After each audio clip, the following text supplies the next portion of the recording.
Today we're making Vietnamese Bò Kho, which is beef stew that actually has flavor. I'm making this because my boss asked me to bring something ethnic but approachable to the office potluck. This is my passive-aggressive response. This is beef flank, the good part of the cow. Unlike chicken breast, which is just protein pretending to have a personality. Fun dark history fact. During the French occupation of Vietnam, beef was primarily reserved for colonizers. Vietnamese people made this stew with whatever scraps they could steal from French kitchens. So this dish is basically edible rebellion. I respect that. First, boil water with salt and ginger. We're going to parboil the beef to remove impurities. In other words, we're giving the meat a bath before the real cooking starts. Cut the beef into medium chunks. I'm surprisingly good with knives. My high school guidance counselor found this concerning. Boil for 5 minutes. While we wait, I should mention that I recently took my coworkers to an Asian grocery store for team building. My boss got lost in the sauce aisle and kept asking if things were exotic. My other coworker thought durian was a medieval weapon. Cultural education is exhausting. Now remove and rinse the beef. Look at all that scum that came off, like the emotional baggage I pretend not to have. For the marinade, we need garlic, shallots, beef spice powder, chicken powder, salt, sugar, and lemongrass. This beef spice powder has star anise, cinnamon, and cardamom. In medieval Europe, these spices were worth more than gold. Now they're in a $3 packet. You obviously know fish sauce is going to be part of this dish. It's like the relationship everyone saw coming, but still questions why it works. It's also like my marriage. From the outside, people don't understand it, but it works for us. Mix everything with the beef and massage it with your hands. This is oddly therapeutic, like watching my white friends try to use chopsticks at the Asian grocery store food court. Their struggle brings me joy.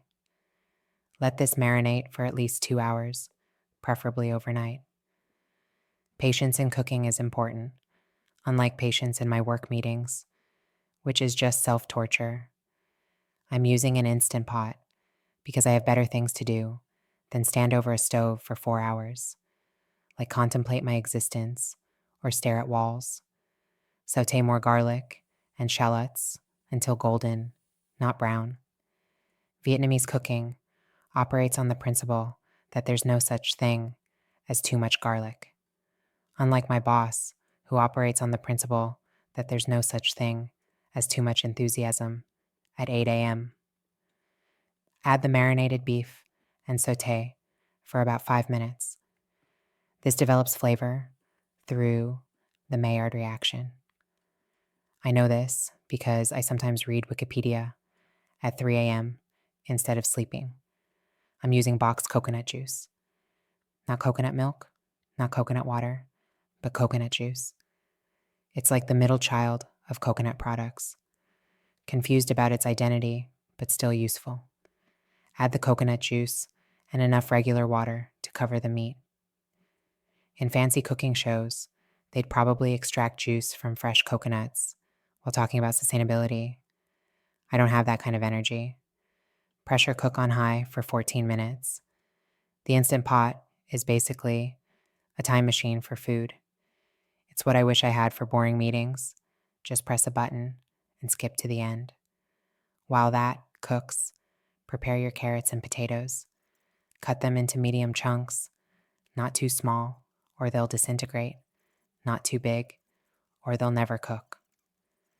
During the famine of 1945, when Japanese occupation led to over 2 million Vietnamese deaths, people would make versions of the stew with whatever they could find: tree bark, weeds, sometimes even leather boiled, until it was chewable.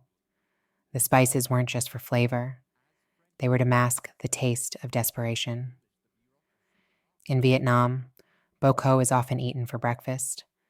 Americans think that's weird while eating donuts, which are literally just cake, at 8 a.m.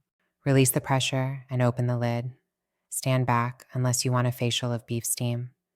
Taste the broth. Something's missing.